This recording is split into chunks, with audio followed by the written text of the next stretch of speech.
Ya lo tenemos a quien habíamos anunciado hace un ratito, a Pedro Calvo, dirigente de la Unión Cívica Radical de la Ciudad de Buenos Aires. ¿Cómo andas, Pedro? Hola, ¿qué tal? Buenas ¿Bien? tardes, Pablo. Gracias por la invitación. No, por favor. ¿Se escucha bien, Pedro? Sí, perfecto. Bueno, vamos a hablar un largo y tendido. Yo contaba un poco antes de que llegaras que íbamos a conversar con vos de temas que estuvieran fuera de la coyuntura. Tratamos en este programa de salir un poco de lo que pasa en el día a día por varias razones. Primero, porque no tenemos una gran producción como para seguir todos los temas, que son tantos, aparte que no, que tendríamos que tener, no sé, un ejército de periodistas, de productores, que no es el caso. Y además porque está bueno también salir un poquito y mirar un poco desde arriba cuál es el panorama que en el mundo más globalizado que nunca parece que también nos marca de alguna manera la agenda, ¿no? Y el otro día vos, la semana pasada, hiciste una charla, o diste una charla virtual, convocado a raíz por alguna institución, a raíz de una nota que has publicado, que tenía que ver con la situación de Europa, ¿no? Y yo decía, ¿cuánto tiene que ver lo que pasa en Europa quizás con lo que está pasando en la Argentina? Uno a veces lo ve en función de los kilómetros tan lejanos, pero tan cerca a la vez que nos marca un poco la tendencia. Empecemos por Europa. ¿Qué es lo que estás pasando? ¿Qué es lo que estás viendo?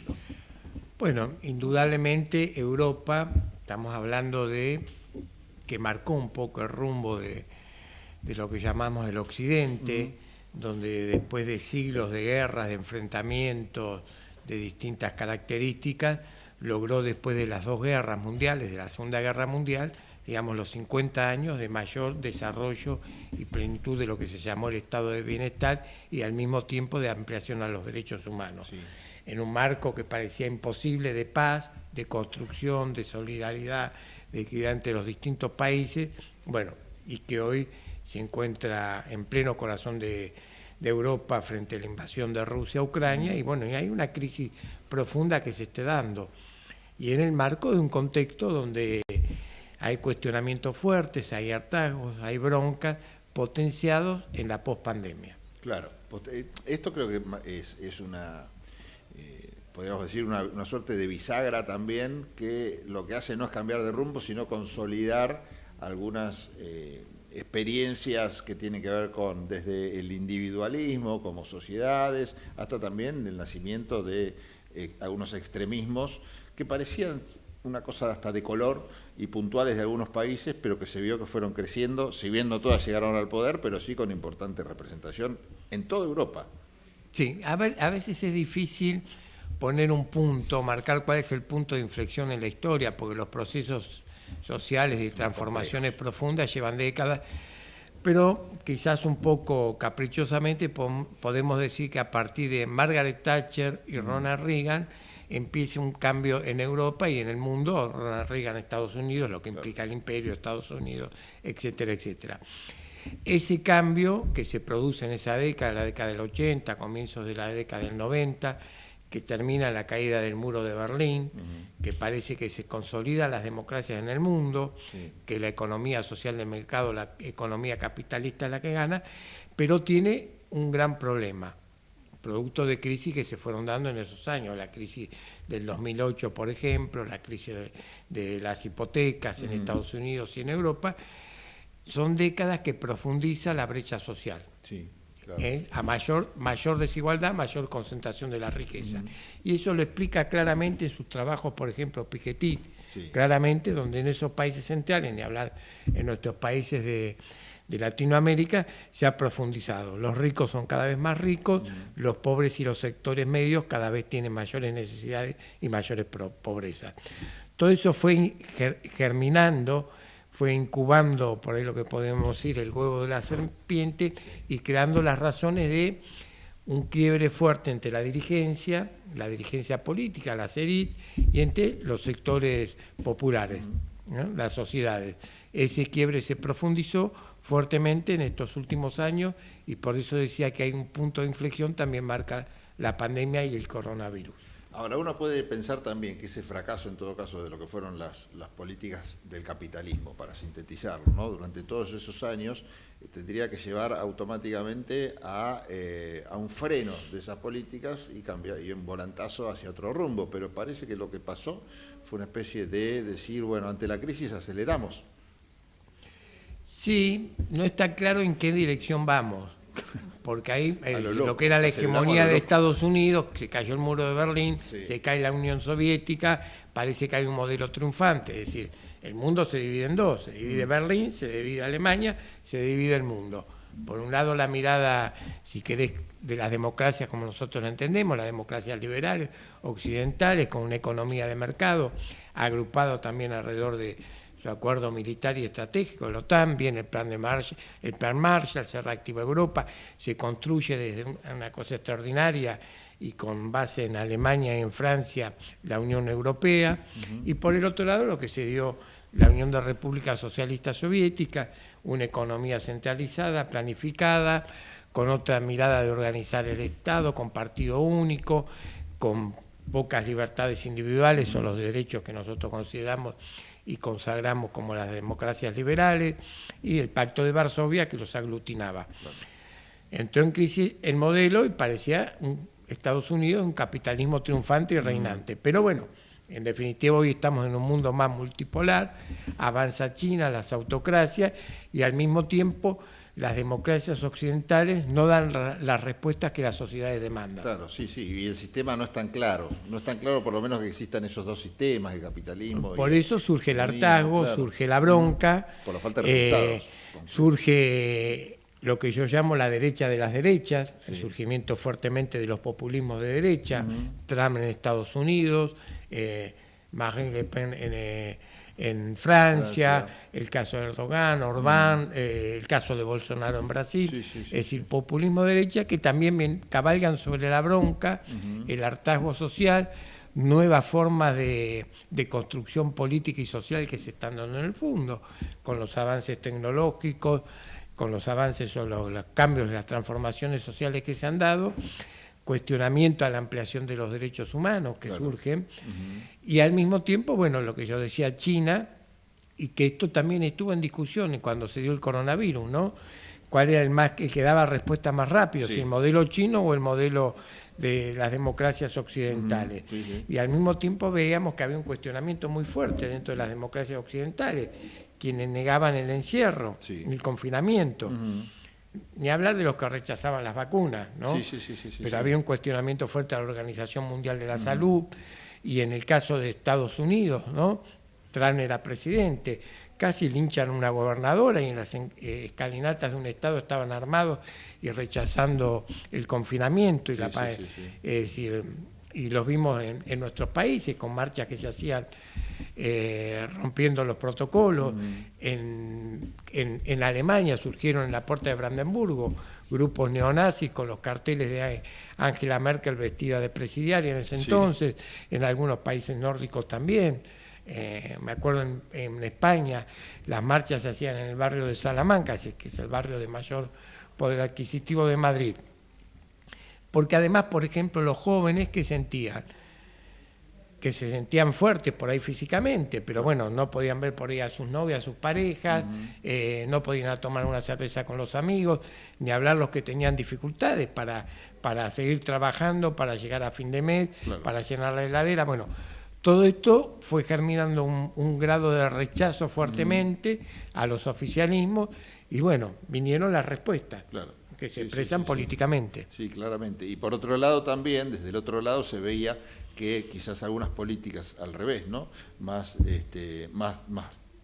definidas como duras por este sector que vos estás describiendo en cuanto al confinamiento, como por ejemplo en países como China mismo, estaban dando algunos resultados en materia de escasa cantidad de muertes. Entonces, bueno, este debate estaba muy presente desde los dos lados, ¿no? El mundo capitalista que veía como ejemplo también, mirá, estos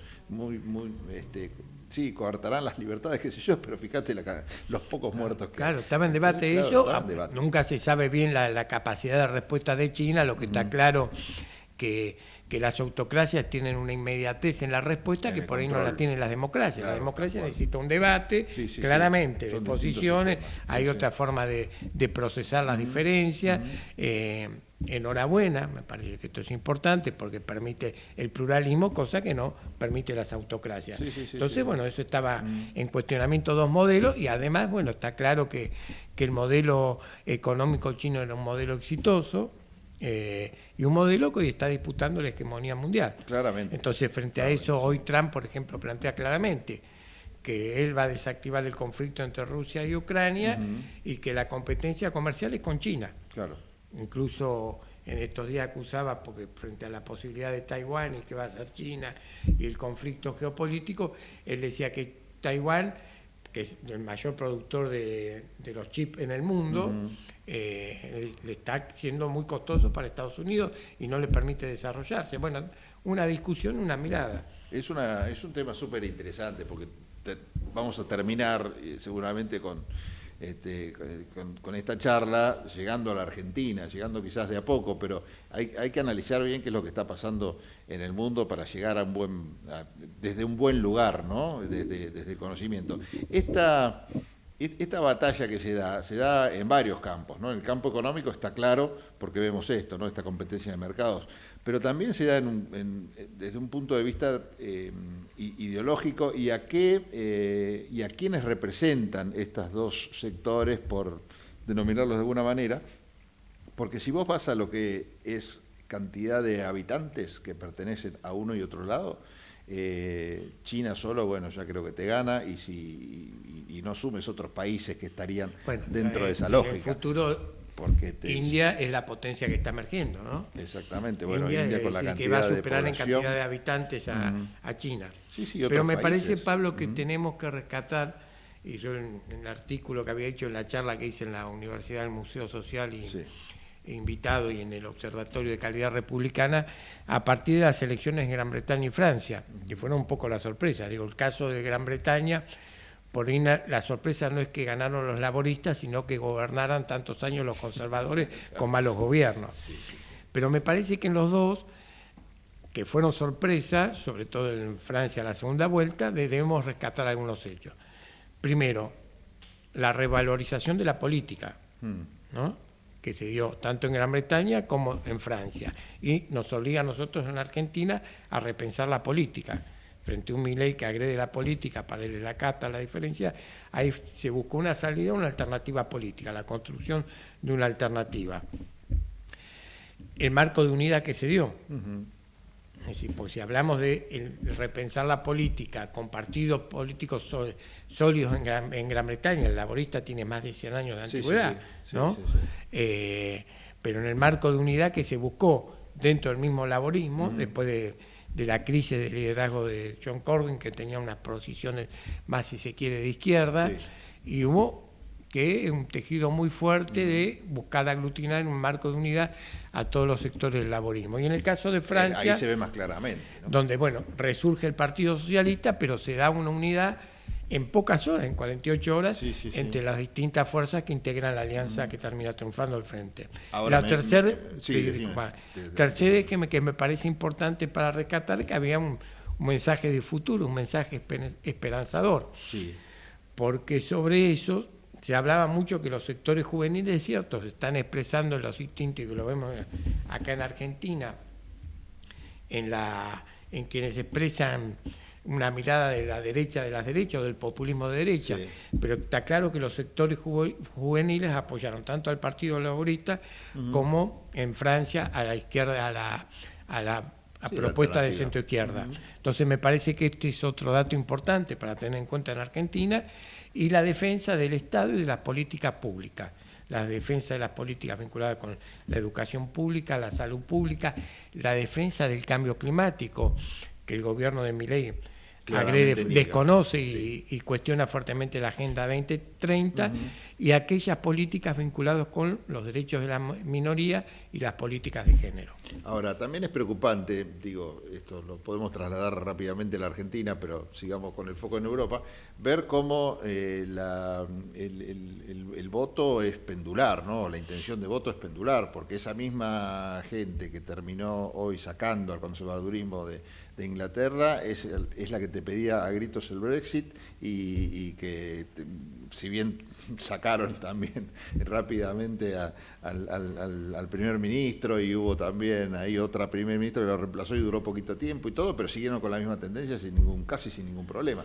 Hasta que, bueno, colapsó. Digo, es necesario llegar a la otra punta del péndulo para Por hacer eso el decía cambio. que es interesante ver una onda que larga que viene desde las políticas neoliberales y neoconservadoras. Es decir, que el aumentar las desigualdades sociales, dicen que por primera vez en Europa una generación va a vivir peor que la anterior generación.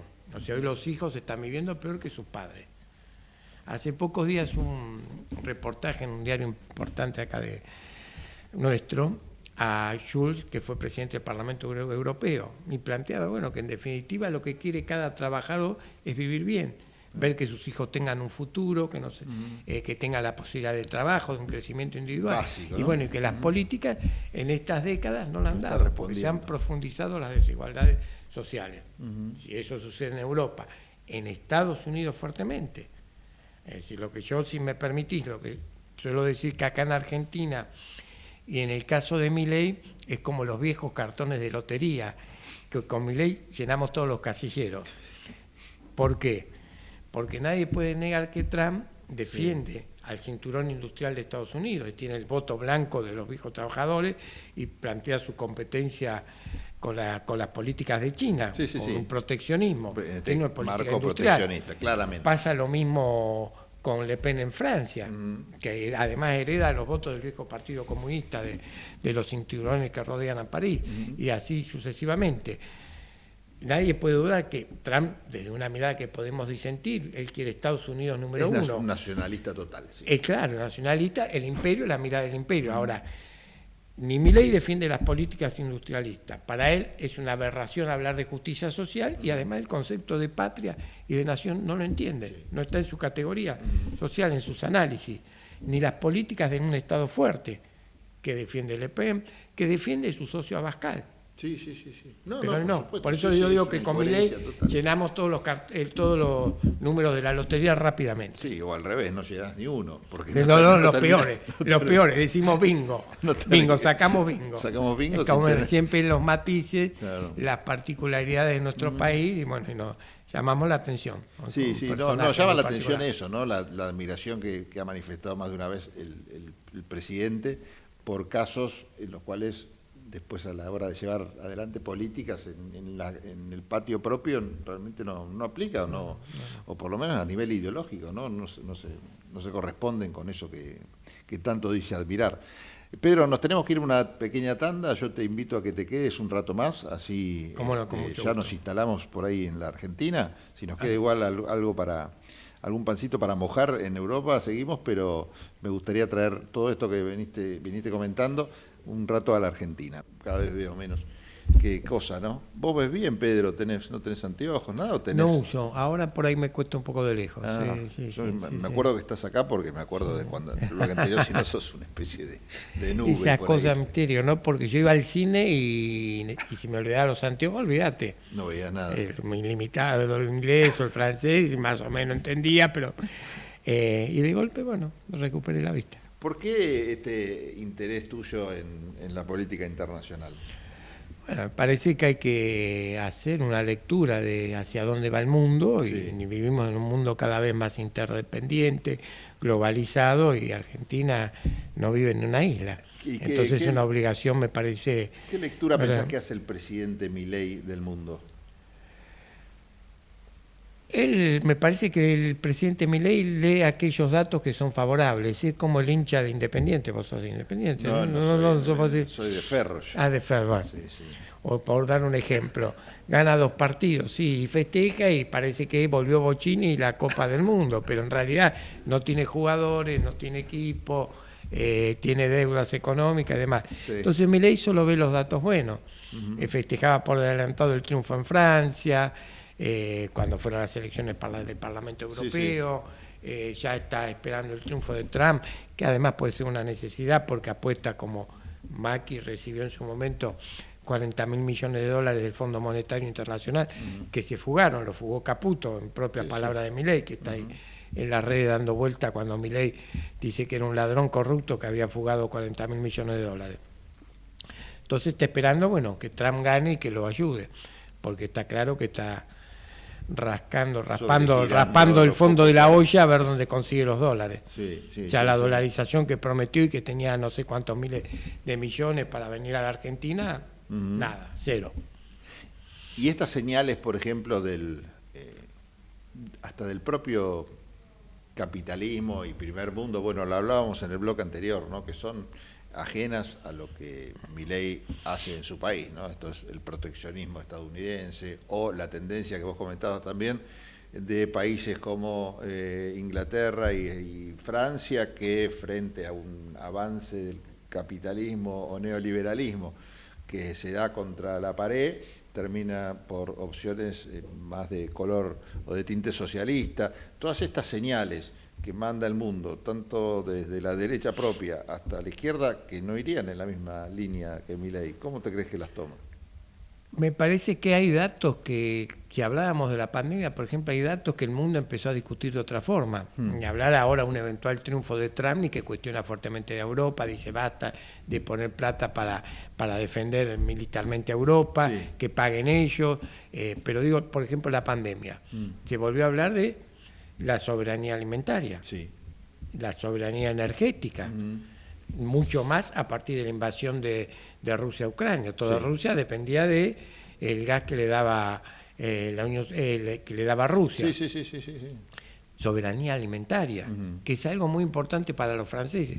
Piensen que en la Primera Guerra Mundial fallecieron más franceses por el hambre que por la guerra, por el enfrentamiento militar. Para ellos el tema, por eso es tan dificultoso el acuerdo del Mercosur con la Unión Europea, porque Francia hay sectores que tiene protegidos y tiene que ver con el concepto de soberanía alimentaria. Me parece que hay un resurgimiento de los países, de los nacionalismos, que también va en contradicción con la mirada de Milei. Él quiere destruir, terminar con el Estado, descree de las relaciones entre los países, ¿no? Vemos que vive viajando y que en definitiva va a buscar premios y homenajes personales, pero no tiene vínculos con los países. Se reúne el Mercosur, Milei no va. Ni hablar que tuvo conflicto con el gobierno de Chile, con el gobierno de Colombia, con el gobierno de Brasil, con el gobierno de México. Ni hablar que tuvo conflicto con uno de nuestros dos principales socios comerciales, que es China, con España. Es decir, es muy particular. Cuando vos hablabas de las experiencias de los partidos tradicionales europeos, los partidos políticos tradicionales europeos, y decías cómo la única forma de organizarse o de recuperar aquel poder o lugar que tenían era justamente armando políticas de alianza y entendiendo cómo el diálogo y consenso entre esos partidos podían lograr que volvieran a resurgir, ya no como esas viejas manifestaciones unipersonales, casi unipartidarias, sino justamente en el armado de frentes. ¿Cómo lo ves en la Argentina? ¿Posible? ¿Muy en embrionario? Yo marcaba el tema de la unidad como algo fundamental para rescatar de esas elecciones y repensar la política, revalorizar y repensar la política. Es decir, acá hay una disputa a nivel mundial, como decía, hace poco decía Friedman, un analista internacional, Thomas Friedman, que fue 3 veces ganador del premio Pulitzer, que es un momento electoral muy complicado a nivel mundial, y él habla que va a haber una volatilidad en el tema geopolítico, en el tema de alimentos, en el tema tecnológico, y que no hay soluciones que pueda hallar un solo país. Frente a este escenario tan complejo, tan difícil, yo marcaba el tema de repensar la política, revalorizar la política que se hizo en las elecciones en Gran Bretaña y Francia, pensado como un destino. Es decir, la política es la disputa por el sentido de la sociedad, la orientación que se le quiere dar a la sociedad. Y me parece que pensar en un proyecto común en los argentinos nos obliga a repensar la política y a buscar marcos de unidad. Marcos de unidad entre las distintas fuerzas políticas y sociales, y evitar la fragmentación, la división, aquello que busca las polarizaciones, porque las polarizaciones buscan el enfrentamiento e impiden construir, yo hablo de los máximos comunes denominadores, sino mínimos comunes denominadores que son necesarios para que un país encuentre su rumbo. Ahora, ¿vos pensás que se llegó a esos resultados fruto realmente de un trabajo de esta naturaleza o frente más que a una convicción, a una necesidad de terminar con lo que representaron o en los hechos terminaron siendo esos extremismos, en este caso de derecha? Me parece que hay un dato objetivo, es decir, los 40 años de democracia, había una vieja consigna que solía usar Raúl Alfonsín en sus actos: con la democracia se come, se cura y se educa. Sí. Bueno, estamos logrando la mayor etapa institucional de nuestro país. Son 50 años, más que tuvimos de interrupciones institucionales, ¿no? Sí. Desde el golpe del 30 del 6 de septiembre hasta 1983. Entonces, que no es poca cosa. No, eso está sólido. Se dejó de lado la violencia política, Sí. tuvimos situaciones difíciles, el levantamiento cara pintada, y hubo un marco de unidad, porque en el balcón estaba Alfonsín rodeado por la principal dirigencia del PJ, Cafiero y compañía. Logramos la primera reforma constitucional del 94 en un marco de unidad, fuertemente cuestionado el Pacto de Olivos. Yo personalmente, como radical en su momento, cuestionaba a Alfonsín por eso. Hoy, como profesor de Derechos Humanos y Derecho Constitucional, la defiendo y veo las cuestiones positivas que hubo. Sí, comparándola mi sobre error todo, de aquel entonces. No sé si error en aquel entonces. Pero fue Pablo, fue la única reforma constitucional que no se hizo en un marco de violencia o de fuertes enfrentamientos sociales. Y después la crisis del 2001 se pudo solucionar en un marco de unidad a partir del gobierno de Duhalde, que explotó la convertibilidad, explotó las políticas de los 90, que ahora parece que quieren volver y que Milei reivindica. Y bueno, Duhalde como presidente y codo a codo con Alfonsín, que era el jefe de la oposición, pudieron poner el barco en un rumbo. Sí. Por eso me parece importante el tema de la unidad y de buscar los máximos comunes denominadores. Sobre todo antes, ¿no? Por eso te preguntaba, y la pregunta iba referida a lo que pasa en Europa. Digo, se llegó a esta instancia de una aparente maduración de los partidos políticos que hace que se unan, que dialoguen y consensúen, o digo, por esto, por un diálogo previo, o porque como chocaron la calecita, como pasó antes de Duhalde, terminan todas las fuerzas políticas diciendo, bueno, muchachos, sentémonos porque si no se nos hunde todo o se termina de hundir. Me parece que es un momento de fuertes transformaciones y si acá no se dan hay soluciones que tienen que ser globales.